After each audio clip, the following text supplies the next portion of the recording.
Circle ఈరోజు DSC SI constables group 1కి సంబంధించి మనం సోషల్లో ఒక క్లాస్ చేసుకోవడం జరుగుతుంది. అయితే ఇది పార్ట్స్గా చేయడం జరుగుతుంది. ఫస్ట్ వీడియో దాని కంటిన్యూషన్ నెక్స్ట్ వీడియో కూడా ఉంటుంది. మీరు సాధ్యమైనంత వరకు నోట్స్ రాసుకోవడానికి ప్రయత్నం చేయండి. అయితే ఇంకా లేట్ చేయకుండా క్లాస్లోకి వెళ్తే కనుక ఈరోజు గ్రూప్ 1లో భాగంగా భారతదేశం యొక్క భూగోళం అంటే ఇండియన్ జాగ్రఫీ గురించి మాట్లాడతాం.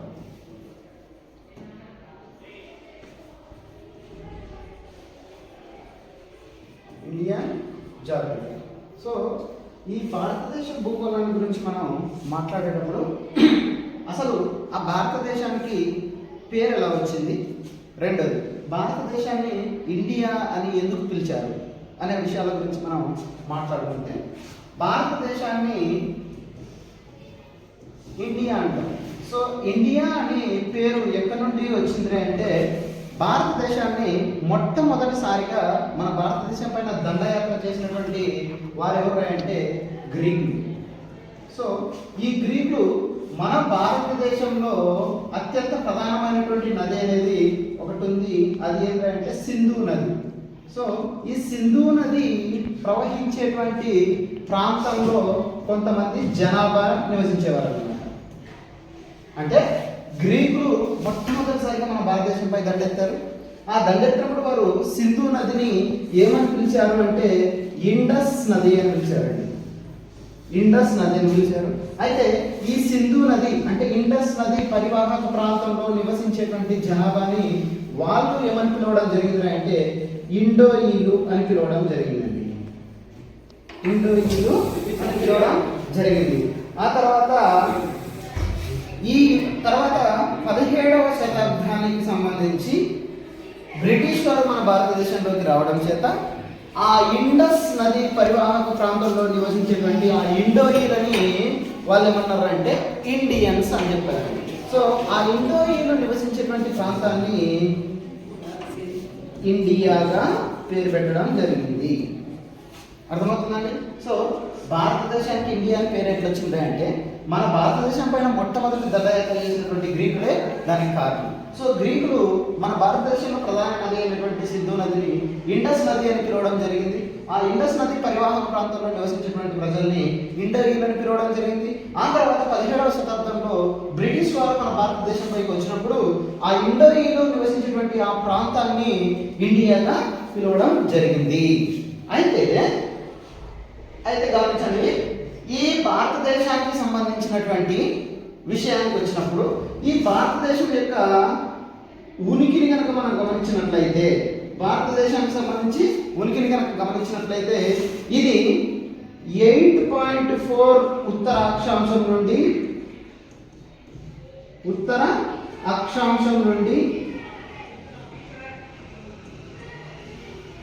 37.6 ఉత్తర అక్షాంశం వరకు.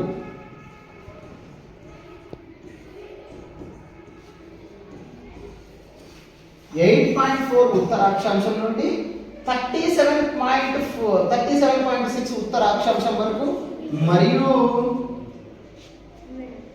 68.7 తూర్పు రేఖాంశం నుండి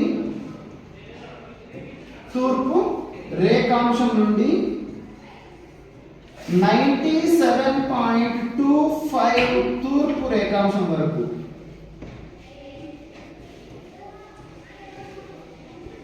అంటే 8.4 ఉత్తర అక్షాంశం నుండి 37.6 ఉత్తర అక్షాంశం వరకు, అలాగే 68.7 తూర్పు రేఖాంశం నుండి 97.25 తూర్పు రేఖాంశానికి మధ్యలో మన భారతదేశం అనేది విస్తరించి ఉందన్నట్టు. అయితే ఇది పూర్తిగా ఉత్తర అర్ధగోళంలోను అలాగే పూర్వ అర్ధగోళానికి మధ్యలోను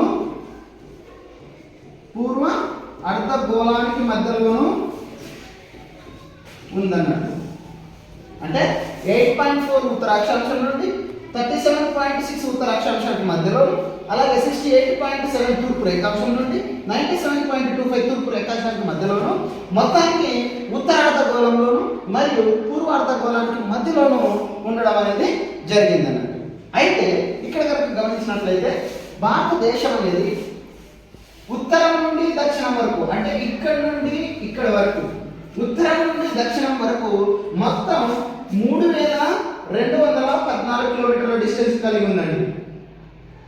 3214 కిలోమీటర్స్. ఎక్కడ? ఉత్తరం నుండి దక్షిణానికి మధ్య దూరం. అంటే పై నుండి కిందికి మొత్తం డిస్టెన్స్ ఎంత అంటే 3214 కిలోమీటర్స్. అలాగే తూర్పు నుండి పశ్చిమానికి, అంటే ఇక్కడ నుండి పశ్చిమం నుండి తూర్పుకి, అంటే ఇక్కడ నుండి ఇక్కడ వరకు మొత్తం డిస్టెన్స్ ఎంత ఉంది అంటే 2933 కిలోమీటర్స్ డిస్టెన్స్ కలిగి ఉందండి. ఇది తూర్పు పడమర. తూర్పు పడమర. సో తూర్పు పడమరకి 2933 కిలోమీటర్లు, అలాగే ఉత్తర దక్షిణానికి 3214 కిలోమీటర్లతో పొడవు కలిగి ఉందన్నట్టు.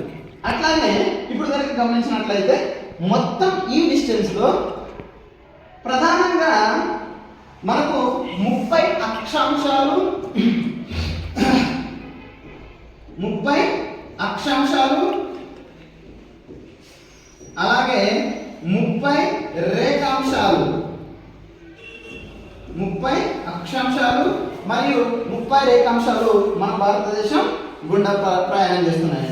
అయితే ముఖ్యంగా మనం మాట్లాడుకోబోతే 23.5 డిగ్రీల 23.5 డిగ్రీల ఉత్తర అక్షాంశం అనేది మన భారతదేశాన్ని 2 సమాన భాగాలుగా విభజిస్తుంది. 2 సమాన భాగాలుగా విభజిస్తుంది. అంటే మన భారతదేశాన్ని కనుక చూసుకున్నట్లయితే మనకు ఉత్తర అక్షాంశం అనేది 2 సమాన భాగాలుగా విభజిస్తుంది. అది ఏంటంటే 23.5 డిగ్రీల ఉత్తర అక్షాంశం. ఈ 23.5 డిగ్రీల ఉత్తర అక్షాంశాన్ని మనం ఏమంటాము అంటే కర్కట రేఖ అంటాము. ఏంటి? కర్కట రేఖ అంటాము. సో ఈ కర్కట రేఖ అనేది భారతదేశాన్ని 1:1 రేషియోలో మనకు విభజన చేస్తుంది అన్నట్టు. అయితే ఇప్పుడు కనుక గమనించినట్లయితే ఈ కర్కట రేఖ అనేది మన భారతదేశంలో గుర్తుపెట్టుకోండి, కర్కట రేఖ అనేది మన భారతదేశానికి 8 రాష్ట్రాల గుండా ట్రావెల్ చేస్తుందండి. కర్కట రేఖ అనేది మన భారతదేశానికి 8 రాష్ట్రాల గుండా ట్రావెల్ చేస్తుంది. ఆ 8 రాష్ట్రాలు ఏంటి అంటే ఇక్కడ చూసుకోండి ఒకసారి.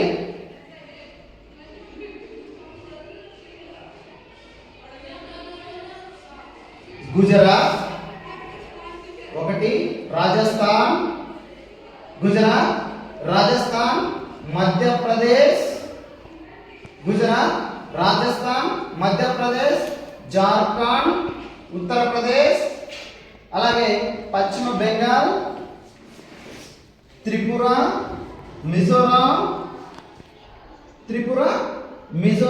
ఎన్నండి 1 2 3 4 5 6 7 8.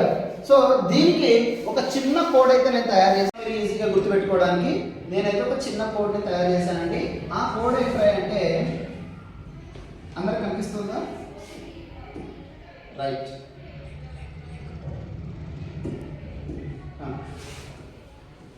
గుర్రం మధ్యలో చెత్త వేసిన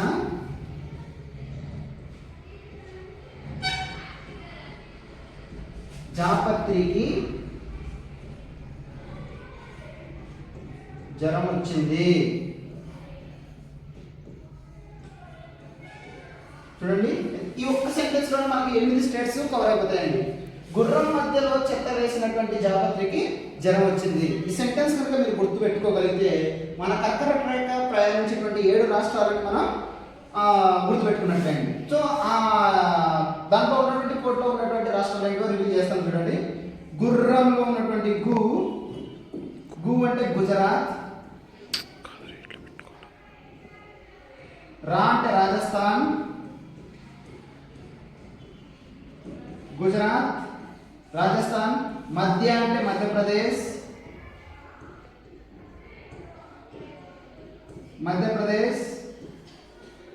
చెత్త అంటే Chhattisgarh, Chhattisgarh. Next fifth one చూడండి, జాపత్రి, జార్ఖండ్, జా అంటే జార్ఖండ్. సిక్స్త్ వన్ పా, పశ్చిమ బెంగాల్.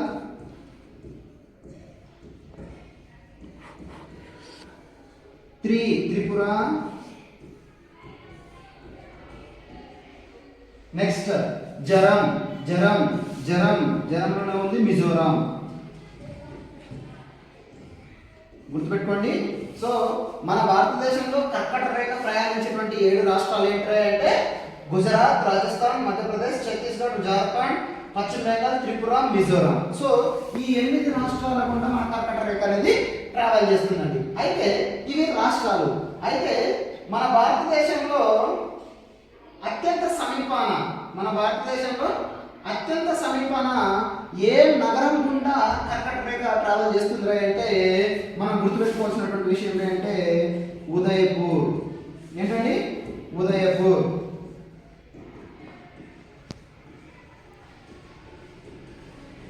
ఉదయపూర్ నగరం గుండా అతి సమీపాన, అత్యంత సమీపాన కర్కట రేఖ ట్రావెల్ చేస్తుందండి.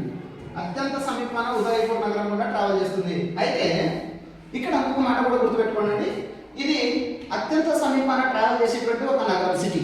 అలాగే ఇక్కడ రాష్ట్రాల గుండా ట్రావెల్ చేస్తుందని చెప్పినాం కదండి. సో అలాగే రాష్ట్రాల యొక్క క్యాపిటల్ సిటీస్, వాటి యొక్క ప్రధాన నగరాల గుండా ట్రావెల్ చేస్తుంది. రాజధాని నగరాల గుండా ట్రావెల్ చేస్తుందండి. అంటే రాజధాని నగరాలకు సమీపంలో ట్రావెల్ చేస్తుంది. అయితే ఆ రాజధాని నగరాలు ఏంటివి అంటే కనుక గుర్తుపెట్టుకోండి, గాంధీనగర్, గాంధీనగర్ దీనికి సమీపంలో అవుతుంది. మరియు భోపాల్, భోపాల్ నగరానికి సమీపంలో అవుతుంది. అలాగే రాంచీ, రాంచీకి సమీపంలో అవుతుంది. అలాగే అగర్తల, అగర్తల, ఐజ్వాల్. సో కేవలం ఈ రాజధాని నగరాలకు దగ్గరగా వెళ్తుంది. మొత్తం 8 రాష్ట్రాల గుండా 5 రాజధాని నగరాల గుండా ట్రావెల్ చేస్తుందండి. అయితే ఈ రాష్ట్రాలలో అత్యంత సమీపంలో, అత్యంత ఎక్కువ డిస్టెన్స్ లో ఏ రాష్ట్రం గుండా ట్రావెల్ చేస్తుందంటే మధ్యప్రదేశ్ రాష్ట్రం గుండా ఎక్కువ దూరం ట్రావెల్ చేస్తుందండి కర్కట రేఖ. అలాగే రాజస్థాన్ రాష్ట్రం గుండా అతి తక్కువ దూరం, ఇదేమో తక్కువ, ఇదేమో ఎక్కువ దూరం ట్రావెల్ చేస్తుంది. అయితే ఈ 2 రాష్ట్రాల్లో గుర్తుపెట్టుకోవాలి. అలా కాకుండా మన రాజధాని నగరాల గుండా అయితే రాంచీ పట్టణం గుండా దగ్గరగా, రాంచీ పట్టణానికి దగ్గరగా ఎక్కువ దూరం ట్రావెల్ చేస్తుందండి. అయితే మామూలుగా ఎక్కడ ఏ సిటీలో ఎక్కువ దూరం ట్రావెల్ చేస్తుంది అంటే ఉదయపూర్, రాజధాని పట్టణం అయితే రాంచీ, అదే రాష్ట్రం అయితే మధ్యప్రదేశ్, అదే తక్కువ అయితే రాజస్థాన్. అర్థమవుతుందండి. సో మొత్తం 8 రాష్ట్రాలు గుండా పోతుంది. అందులో మధ్యప్రదేశ్లో ఎక్కువ దూరం ట్రావెల్ చేస్తుంది, రాజస్థాన్లో తక్కువ దూరం ట్రావెల్ చేస్తుంది. అయితే రాంచీ అనే రాజధాని నగరం గుండా అతి సమీపంలో ట్రావెల్ చేస్తుంది. అలాగే ఉదయపూర్కి ఎక్కువ దూరం ట్రావెల్ చేస్తుంది. ఉదయపూర్ నగరం గుండా ఎక్కువ దూరం ట్రావెల్ చేస్తుంది. అంటే అత్యంత సమీపంలో, అత్యంత సమీపం గుర్తుపెట్టుకోండి. ఎక్కువ దూరం అనే దాని కూడా అత్యంత సమీప దూరంలో ట్రావెల్ చేస్తుంది అని గుర్తుపెట్టుకోండి. ఓకేనండి. సో ఇది కర్కట రేఖకు సంబంధించినటువంటిది. అలా కాకుండా మన భారతదేశానికి ప్రామాణిక రేఖాంశం ఒకటి ఉందండి. ప్రామాణిక రేఖాంశం, ప్రామాణిక రేఖాంశం. సో ఈ ప్రామాణిక రేఖాంశాన్ని మనం 82.5 డిగ్రీల తూర్పు రేఖాంశం అంటామండి. తూర్పు రేఖాంశం. దీన్ని ఆధారంగా చేసుకునే భారతదేశం యొక్క కాలమానాన్ని డిసైడ్ చేసినారండి. సో ఈ భారతదేశం యొక్క కాలమానాన్ని 1947 సెప్టెంబర్ 1వ తారీఖు నుండి ప్రవేశపెట్టడం జరిగింది. ఇండియన్ స్టాండర్డ్ టైం, భారతదేశ ప్రామాణిక కాలమాన రేఖ అంటామండి. సో ఇది 22.5 డిగ్రీల తూర్పు రేఖాంశం. ఇది విస్తీర్ణానికి ఇది మన ఉనికికి సంబంధించినటువంటి విషయం అండి. మనం ఏం మాట్లాడుతున్నాం అంటే కర్కట రేఖ అనేది 8 రాష్ట్రాలకు దగ్గరగా పోతుంది. ఆ 8 రాష్ట్రాల్లో అత్యంత సమీపంలో పోయేటువంటి రాష్ట్రం మధ్యప్రదేశ్, ఎక్కువ దూరం ట్రావెల్ చేస్తుంది. రాజస్థాన్లో తక్కువ దూరం ట్రావెల్ చేస్తుంది. ఉదయపూర్కి అత్యంత సమీపంలో అవుతుంది. అలాగే అలాగే రాంచీ అనేటువంటి రాజధాని నగరానికి కూడా దగ్గరగా ట్రావెల్ చేస్తుంది అనే విషయాన్ని మనం గుర్తుపెట్టుకుంటాం. మన భారతదేశానికి ప్రామాణిక రేఖాంశం ఒకటి ఉంది, అది 82 డిగ్రీల తూర్పు రేఖాంశం. దాన్ని 1947 సెప్టెంబర్ 1వ తేదీ నుండి ప్రవేశపెట్టడం జరిగింది. తర్వాత మనం మాట్లాడుకోవాల్సినది విస్తీర్ణం గురించి అండి. నెక్స్ట్ ఏంటంటే విస్తీర్ణం. సో విస్తీర్ణ పరంగా కనుక గమనించినట్లయితే మన భారతదేశం యొక్క విస్తీర్ణం పొడవు ఎంత అంటే 32,87,263 చదరపు కిలోమీటర్లు. ఇంత విస్తీర్ణం కలిగి ఉందండి మన భారతదేశం. మొత్తం విస్తీర్ణం ఎంత అంటే 32,87,263 చదరపు కిలోమీటర్ల విస్తీర్ణంలో మన భారతదేశం అనేది విస్తరించి ఉండడం జరిగింది. అయితే విస్తీర్ణ పరంగా భారతదేశం 7వ స్థానంలో ఉందండి. విస్తీర్ణ పరంగా మన భారతదేశం 7వ స్థానంలో ఉంది. అయితే మొదటి స్థానానికి వచ్చినప్పుడు రష్యా, రెండవ స్థానానికి వచ్చినప్పుడు కెనడా, మూడవ స్థానానికి వచ్చినప్పుడు చైనా, నాలుగవ స్థానానికి వచ్చినప్పుడు అమెరికా, ఐదవ స్థానానికి వచ్చినప్పుడు బ్రెజిల్, ఆరవ స్థానానికి వచ్చినప్పుడు ఆస్ట్రేలియా, ఏడవ స్థానానికి వచ్చినప్పుడు ఇండియా. బాగా గమనించండి. విస్తీర్ణ పరంగా మన భారతదేశం అనేది 7th ప్లేస్ లో ఉంది. అయితే మొదటి ప్లేస్ లో రష్యా, రెండవ ప్లేస్ లో కెనడా, మూడవ ప్లేస్ లో చైనా, నాలుగవ ప్లేస్ లో అమెరికా, ఐదవ ప్లేస్ లో బ్రెజిల్, అలాగే ఆస్ట్రేలియా, అలాగే ఇండియా. సో ఇది 7వ స్థానంలో ఉందండి. అయితే మన భారతదేశం విస్తీర్ణ పరంగా 7వ స్థానంలో ఉంటే మరి విస్తీర్ణ పరంగా ఆంధ్రప్రదేశ్ అనేది 8వ స్థానంలో ఉందండి. ఆంధ్రప్రదేశ్ అనేది 8వ స్థానంలో ఉంది. అలాగే తెలంగాణ అనేది 11వ స్థానంలో ఉందండి. అదే జనాభా పరంగా అయితే ఆంధ్రప్రదేశ్ అనేది 10వ స్థానంలోను, అదే తెలంగాణ అయితే 12వ స్థానంలోను మనకు జనాభా పరంగా ఉండడం జరిగిందండి. అదే జనాభా పరంగా అయితే మన ఇండియా ప్రథమ స్థానంలోను, అలాగే చైనా అనేది 2వ స్థానంలోనూ ఉందండి. చైనా అనేది 2వ స్థానంలో ఉండడం జరిగిందండి. అయితే మన భారతదేశంలో అత్యధిక విస్తీర్ణం పరంగా ఎక్కువ విస్తీర్ణం కలిగినటువంటి రాష్ట్రం ఏదైనా ఉందా అంటే అది రాజస్థాన్. అత్యధిక విస్తీర్ణం కలిగినటువంటి రాష్ట్రం ఏదైనా అంటే రాజస్థాన్. ఆ తర్వాత గుర్తుపెట్టుకోండి, ఆ తర్వాత మధ్యప్రదేశ్,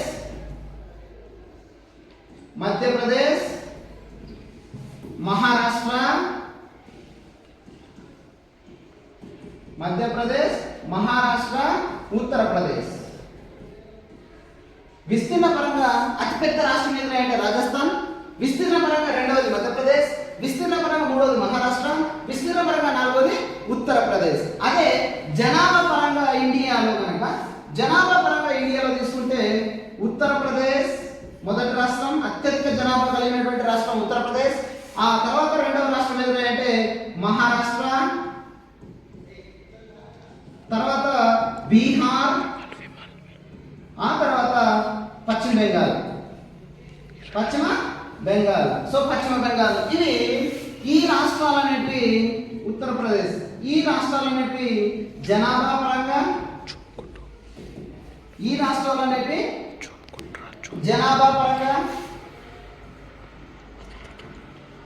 రాష్ట్రాలనేవి విస్తీర్ణ పరంగా పెద్దవి. ఈ రాష్ట్రాలు విస్తీర్ణ పరంగా మొదటి స్థానంలో ఉన్నాయి. ఈ రాష్ట్రాలనేవి జనాభా పరంగా మొదటి స్థానంలో ఉన్నాయి. ఇక్కడ కనుక మీరు గమనించినట్లయితే ఇండియాలో అత్యంత జనాభా కలిగినటువంటి రాష్ట్రం ఏది అన్నాడు అనుకోండి, జనాభా ఉత్తరప్రదేశ్. అలాగే ఇండియాలో అత్యంత విస్తీర్ణంలో పెద్ద రాష్ట్రం ఏదైనా అంటే రాజస్థాన్. అలాగే విస్తీర్ణ పరంగా అత్యంత పెద్దదైనటువంటి కేంద్ర పాలిత ప్రాంతం ఏదైనా అంటే లడాక్. గుర్తుపెట్టుకోండి. లడాక్. అయితే ఇది పెద్దదైతే మరి చిన్న వాటి గురించి కూడా మనం మాట్లాడుకుందాం. అయితే ఇండియాలో విస్తీర్ణ పరంగా అత్యంత చిన్న రాష్ట్రం ఏదైనా అంటే ఇండియాలో అత్యంత చిన్న రాష్ట్రం ఏదైనా అంటే చిన్న రాష్ట్రం ఏదైనా అంటే గోవా, త్రిపుర, సిక్కిం,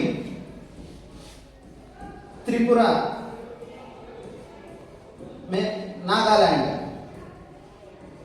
ఇవి ఏంట్రా అంటే విస్తీర్ణ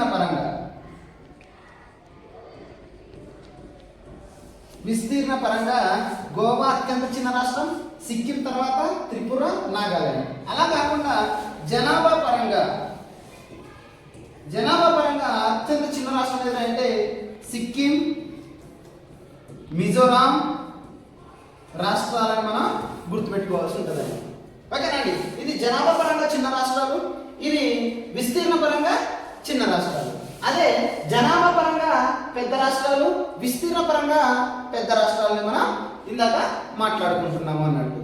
తర్వాత విషయానికి వచ్చినప్పుడు ఈ జనాభా లెక్కల ప్రకారం మన భారతదేశం యొక్క జనాభా ఎంత అంటే యునైటెడ్ నేషన్స్ పాపులేషన్ ఫండ్ 2025 ప్రకారం మన భారతదేశం యొక్క జనాభా ఎంత అంటే 146.39 కోట్లు. అదే ఈ 2025 యునైటెడ్ నేషన్స్ పాపులేషన్ ఫండ్ ప్రకారం రెండవ స్థానంలో ఉన్నటువంటి చైనా జనాభా ఎంత అంటే 141 కోటి. సో 141 కోటితో ఇది రెండవ స్థానంలోను, అలాగే 146.39 కోట్లతో ఇది ఫస్ట్ ప్లేస్ లో ఉండడం జరిగిందండి. ఇది సెకండ్ ప్లేస్ లో ఉండడం జరిగింది. ఓకేనండి. అయితే మన భారతదేశానికి మొత్తం తీర రేఖ కనుక గమనించినట్లయితే భూ సరిహద్దు చూడండి. భారతదేశ భూ సరిహద్దు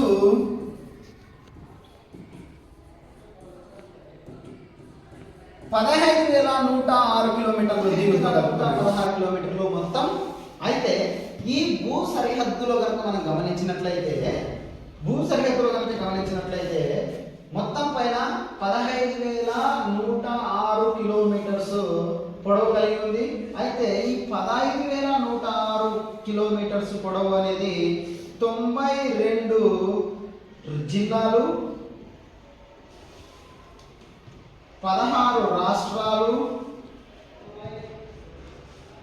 7 దేశాలు, 3 కేంద్రపాలిత ప్రాంతాలు ఈ భూ సరిహద్దుని కలిగి ఉన్నాయండి. ఈ భూ సరిహద్దుని 92 జిల్లాలు, ఇదే భూ సరిహద్దుని 16 రాష్ట్రాలు, ఇదే భూ సరిహద్దుని 7 దేశాలు, ఇదే భూ సరిహద్దుని 3 కేంద్రపాలిత ప్రాంతాల గుండా విస్తరించడం జరిగిందండి. అలా కాకుండా మొత్తం భారతదేశం యొక్క తీరరేఖ పొడవు కనుక చూసినట్లయితే తీరరేఖ పొడవు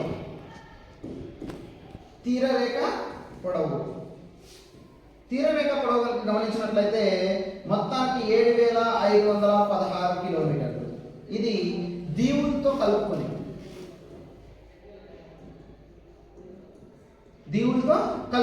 అదే కేవలం భూభాగ తీరరేఖ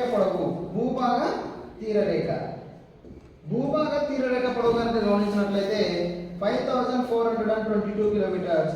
అదే తీరరేఖ కనుక చూసుకున్నట్లయితే దీవులతో కలిపితే 2094 కిలోమీటర్స్. అయితే చూడండి, మొత్తం తీరరేఖ పొడవు 7,516 కిలోమీటర్లు, భూ తీరరేఖ పొడవు 5,422 కిలోమీటర్లు. అలాగే దీవులతో కలుపుకొని దీవుల యొక్క తీరరేఖ పొడవు 2,094 కిలోమీటర్లు. సో ఇవి రెండు కలిపితే 7,516 కిలోమీటర్లు అనేది మనకు రావడం జరుగుతుంది. అయితే మొత్తం దీవులు ఎన్ని ఉన్నాయంటే మన భారతదేశం మొత్తం పైన ఎన్ని దీవులు ఉన్నాయంటే 1197 దీవులు ఉన్నాయి. అందులో అండమాన్ నికోబార్లోనే 204 దీవులు ఉన్నాయండి. అలాగే లక్షద్వీపులోనే 36 దీవులు కలిగి ఉన్నాయండి. సో మొత్తం దీవుల సంఖ్య 1197, 97, అలాగే అండమాన్ నికోబార్ దీవుల్లో 204, అలాగే లక్షద్వీపులో 36, అలాగే మొత్తం తీరరేఖ పొడవు 7516, భూ తీరరేఖ పొడవు 5422, దీవుల యొక్క తీరరేఖ పొడవు 2094 కిలోమీటర్స్ విస్తీర్ణం కలిగి ఉందండి. సో పొడవు కలిగి ఉందండి. సో ఇది మనకు విస్తీర్ణ పరంగా, జనాభా పరంగా మరియు ఉనికికి సంబంధించినటువంటి భారతదేశం యొక్క జాగ్రఫీ అన్నట్టు. అయితే నెక్స్ట్ వీడియోలో మనం ఏం మాట్లాడుకుంటాం అంటే అంతర్జాతీయ సరిహద్దు కలిగినటువంటి ప్రాంతాలు ఏంటి, అంతర్జాతీయ సరిహద్దు కలిగి ఉన్నటువంటి దేశాలు, రాష్ట్రాలు ఏంటి అనే విషయాన్ని గురించి మనం మాట్లాడుకుంటాం. అయితే ఇక్కడ మనం ఒక చిన్న మాట మాట్లాడుకుంటామండి, భూ పరివేష్టిత ప్రాంతాలు. మన దేశంలో మొత్తం భూ పరివేష్టిత ప్రాంతాలు ఎన్ని ఉన్నాయంటే 5 రాష్ట్రాలు కలిగి ఉండడం జరిగింది. ఓకేనండి. ఈ వీడియో కనుక మీకు నచ్చినట్లయితే లైక్ అండ్ షేర్ చేయండి. ప్రతిరోజు ఒక వీడియో మీకు అప్లోడ్ అవుతూ ఉంటుంది. దయచేసి మన ఛానల్ని సబ్స్క్రైబ్ చేయండి. Thank you very much.